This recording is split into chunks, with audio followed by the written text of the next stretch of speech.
predo mňa, vyskúšaj. A že, no, vyskúšam. Vyskúšal som a zachutilo mi to.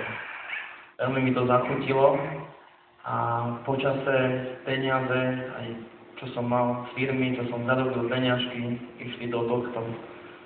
Aby tomu nestačilo, tak som ešte zdedil jednu nehnuteľnosť po rodičoch a v podstate po babke som dostal peniaze z jedného bytu. Som dostal 4,5 milióna korún. Takže wow. Tak dnes sa začína konečný život. Lebo myslím si, že veľa ľudí má vysnívané tie peniaze, že čo všetko sa dá s tými peniazmi robiť.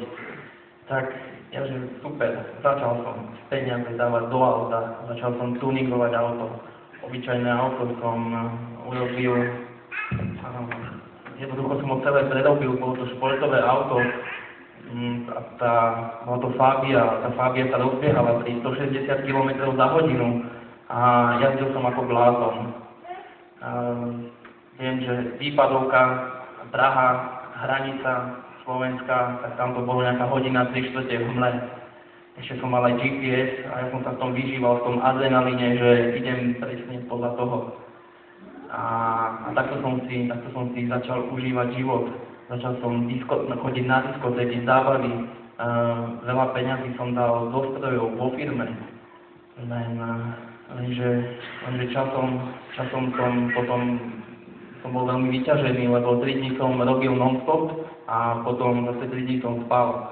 A moji zamestnanci jednoducho to vycítili nejakým spôsobom a zbalili kufre, zobrali mi všetky kontakty a otvorili si vlastnú firmu.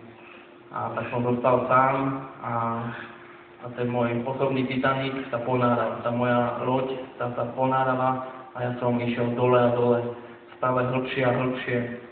A peniaze sa míňali, ale ten môj vtedajší charakter, tá moja túžba po tých svetských veciach, to práve naopak, to sa len rozširovalo a bol som bezohľadným vodičom, jednoducho mne, keď išla nejaká babička po ceste, mne to vadilo, lebo ja si deduško, ja som to že som nekričal na ňo, za volantom som kričal, ale ma to normálne vytáčalo, že čo som im preto do cesty, že ja sa ponáhľam, dedina, nededina, jednoducho, toto je môj život a ja to takto vidím, takto je to správne.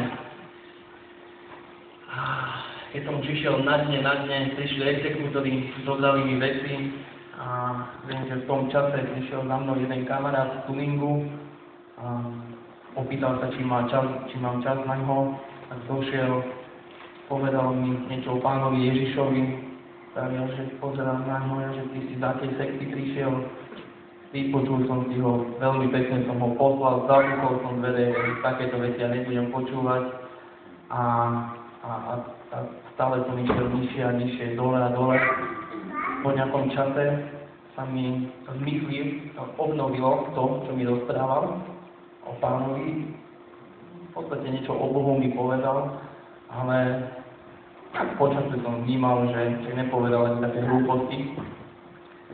A tento môj Titanic sa ponáral dole a dole, hlbšie a hlbšie.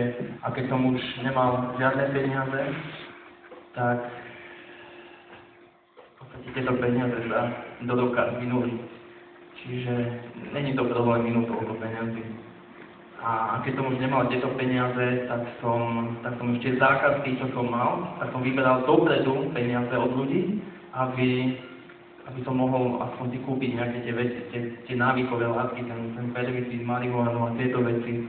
A jednoducho mi to chutilo. Ja som sa v tom vyžíval.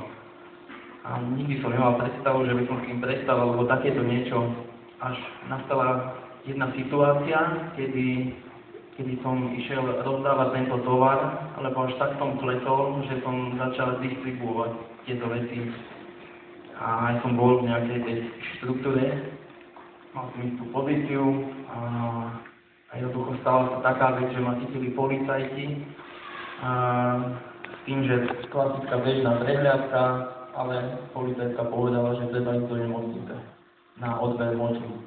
Tak som išiel do nemocnice a akurát tam vidím službu konajúci lekár, tam bolo meno môjho brata staršieho, ktorý je lekárom, že toto nie, to sa mi sníva.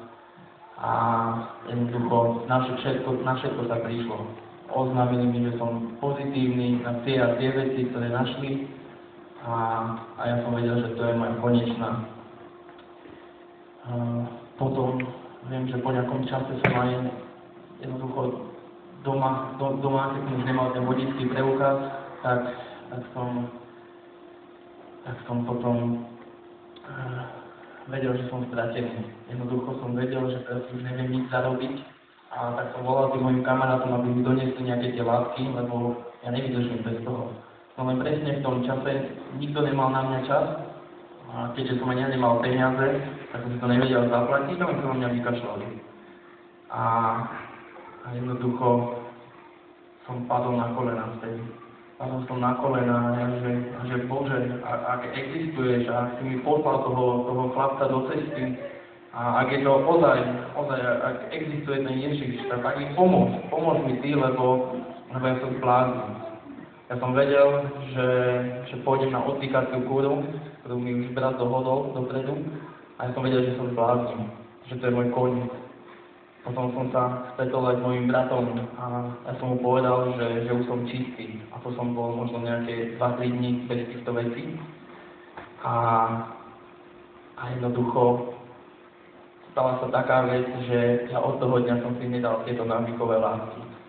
Jednoducho ten chlapec, čo bol potom aj so mnou, tak ma viedol stále k Bohu, viedol ma k slovu Božiemu a vždy som bol konfrontovaný s tým Božím slovom.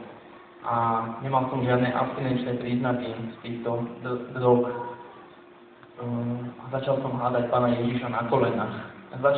Vnímal som, že tie veci začínajú fungovať. A tak som sa otvoril tejto ceste Božieho slova. A hoci čo sa začalo diať, tak vždy som išiel do toho Božieho slova. A to bolo niečo úžasné, že ten osobný vzťah s Pánom Ježišom to mi vynahradilo všetko to ostatné, čo som mal dovtedy. Tak ako som bol mimo, tak ako som mal tie dievčatá, tie zábavy a tak ďalej. Zrazu došla taká milosť, že som sa tohto všetkého vzdal. A umrel som sám sebe. A ja som povedal tak, že Pane Ježišu, odovzdávam Ti celé moje srdce a Ty začni riadiť môj život. Samozrejme, že prišli potom aj pokušenia, prišla stará partia ku mne, dali to predo mňa, no ideš, ja že nie, ďakujem, že ja som z tohto vyšiel, ja som uvedol Pána Ježiša a oni ma začali posielať na liečenie. A mi sa vtedy začala sa mi vtedy tak upravovať moja myseľ a začal som vidieť, že rozmýšľal som nad tým, že ako ma môže človek, čo je závislý v tých veciach, mňa posielať na liečenie. A takto ma začala v podstate, tá moja myseľ to začala premieňať a ja som začal vidieť tú pravdu toho slova a to ma začalo držať. A potom sa začali diať divy a zázraky so mnou. A veľmi som sa tomu tešil, že vždy sa niečo deje, na každý deň som mal niečo, také maličké svedectvo, ale ono to tak rástlo a to sú úžasné veci. Tak som bol potom ďalšie nejaké tie 2 roky takto doma a ja to tak volám, to bola také liečenie pre mňa, taká rekonvalescencia a s Božím slovom. Našiel som komórku, ten osobný vzťah s Bohom a ďalej mi prišla taká križovatka do môjho života a mal som sa rozhodnúť, že čo bude ďalej so mnou. A prijal som jedno slovo z Biblie a tam bolo, že Duch Pánov je nado mnou, On ťa pomazal hlásať prepustenie slobodným a evanjelium. Lukáš 4:18.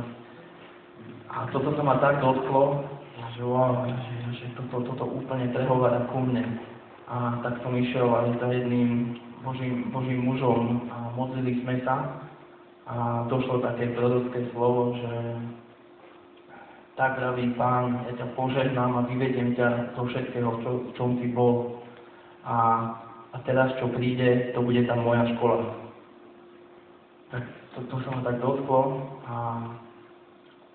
začal som si hľadať novú prácu a vnímal som, že moje srdce je úplne niekde inde naklonené, ako som dovtedy robil. a začal som pracovať, dostal som prácu v nemocnici ako ošetrovateľ. A čo bolo veľmi zaujímavé po gymnáziu, keď som skončil gymnázium, tak vtedy som robil ako ošetrovateľa 1 rok, ale mne tam všetko vadilo. Že túto cestičky mi rozkazujú lekári a každý mi to rozkazuje. A tak som si povedal v sebe, že idem na lekárskú fakultu a keď budem lekárom, tak každého jedného vyhodím, tieto cestičky, čo mi tu rozkazujú. Len na nejakej lekárskej sa mi vtedy nejako nezadarilo, takže tam som odišiel ja, som neurobil nejakú skúšku a teraz som zase prišiel do nemocnice, ale už s novým srdcom. A wow, tak toto je tá škola hospodinová, čo mi bolo zaslúbené. A začal som sa pozerať, že čo to má byť, čo je to mojou úlohou tam. Tak ma začali tam zaučať, začal som aj na tej operačnej sále robiť a nosiť pacientov na vyšetrenia. To je niečo úžasné, keď ozaj Boh vám pripraví tú cestu. A ja som aj tomu nerozumel, že čo tu ja mám robiť? Ale potom som zistil, že žehnám tých ľudí. Viete, keď berete na tú operačnú sálu a vidíte tých ľudí, tak im môžete v duchu žehnať, môžete sa modliť za nich. A to je niečo úžasné. A teraz ja som tam padal aj v tom kolektíve, lebo je to úplne iné, ako keď som sám doma s pánom, idem do nejakého zhromaždenia, super, haleluja, ale v teréne, tam to bolo také iné, tam som upadal, zrazu som zistil, že čo to ja mám za charakter. A zase som išiel na kolena, tak som prosil pána o milosť. A potom prešiel nejaký čas, viem, že mi volali z dola, lebo že prišla RZP, rýchla zdravotná pomoc sanitka, takže že treba riešiť s pacientom, pobehať oddelenia. A tak som išiel, bol tam nejaký ten bezdomovec, takže treba ísť s ním na rentgen. Takže dobre, tak idem, viete, on bol celý pomôcť, ale jednoducho to tam smrdelo a že čo je toto. Tak som išiel s ním na to vyšetrenie, na chodbe, to tam všetci to obchádzali, to miesto, lebo ozaj sa to nedalo ľudsky vydržať. A tak si pozeral na hodiny, že že ešte mám 10 minút, ešte mám 10 minút tomu, aby som sa mohol naobedovať. A tak čo by robil pán v tejto situácii, tak ideme zaprieť seba samého. Tak páne, tak však otec vidí, a tak ja zapriem seba samého, vydržím aj bez toho obedu. Ako som vyšiel z rentgenu s tým pacientom, tak zrazu tam vidím kamaráta, tiež druhého ošetrovateľa, a tak mu hovorím, že mohol by si zobrať tohto mohol by si zobrať, že ja zatiaľ skočím na obed. A on mi ešte začal nakladať, že Palo, že vidíš, baví sa tu sa tie peniaze, toto robiť. A už keď som videl, že mi nakladá, tak vtedy som sa uvedomil, že aký biedný je ten môj charakter. Že tu sa pred 5 minútami tu chcem zaprieť seba samého a ako náhle tu vidím nejakého môjho pomocníka, tak hneď to celé padá, táto moja práca. A veľmi som to oľutoval v srdci. A činil som toho pokáne a začal som sa prihovárať za tohto človeka. A vtedy, ako som sa začal za ňom prihovárať, tak vtedy mi ukázal Duch Svätý, že vidíš, Pavol, že ty nevieš tuto vydržať, toto tu, ako ty vôňou Kristov, ako ty voníš. A ja som sa veľmi zahanbil. Tam som sa zahanbil, že ozaj v tých kritických situáciách, ako sme my s tou vôňou Kristovou. A potom už mi nevadilo, už som absolútne nereagoval na to, že či je pomočený, či toto, jednoducho urobil som to, čo bolo treba a ďakoval som pánovi aj za toho človeka.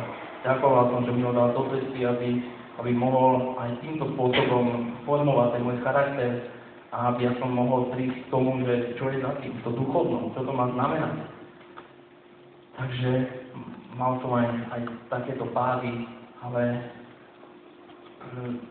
pán nezabudol aj na ďalšie situácie a tak napríklad O týždeň na to prišla jedna babička, tiež samička, priniesla babičku, chcela ísť na vyšetrenie, tak som išiel s ňou a tak sme sa začali rozprávať a ona medzi rečou, že joj, že viete, ja už mám 92 rokov a teraz som padla na hlavu a neviem, čo so mnou bude. Tak som počúvam. A ja, že babi, že viete čo, že ja čítam teraz knihu kníh a tam je napísané, že tí, čo milujú Pána Ježiša, takže na nich čaká Pán a už pripravuje pre nich veľké veci. Ona pozerá na mňa a mladý muž, a vy tomu veríte? Ja neviem, čo som tomu veril. A ona, že tak rozprávajte mi o tom niečo. A tak zrazu som jej tam začal rozprávať, veľmi krátke moje svedectvo, a ona všetkému začala rozumieť. Úplne všetkému. Išiel som ďalej na ten rentgen s ňou, tam som ju pomohol, čo trebalo. Ideme naspäť a ona mi vraví, že viete, že mám už 92 rokov, ale ja som celý život bola taká nadpriemerne inteligentná. A mňa tá inteligencia nepustila, aby som uvedela tomuto, čo vy mi tu rozprávate. Takže babi, tak teraz prišiel ten čas a môžeme sa aj modliť. Ona, že vy by ste to pre mňa urobili. Takže samozrejme, však toto je aj tá moja úloha, prečo som tu. Ona, že dobre.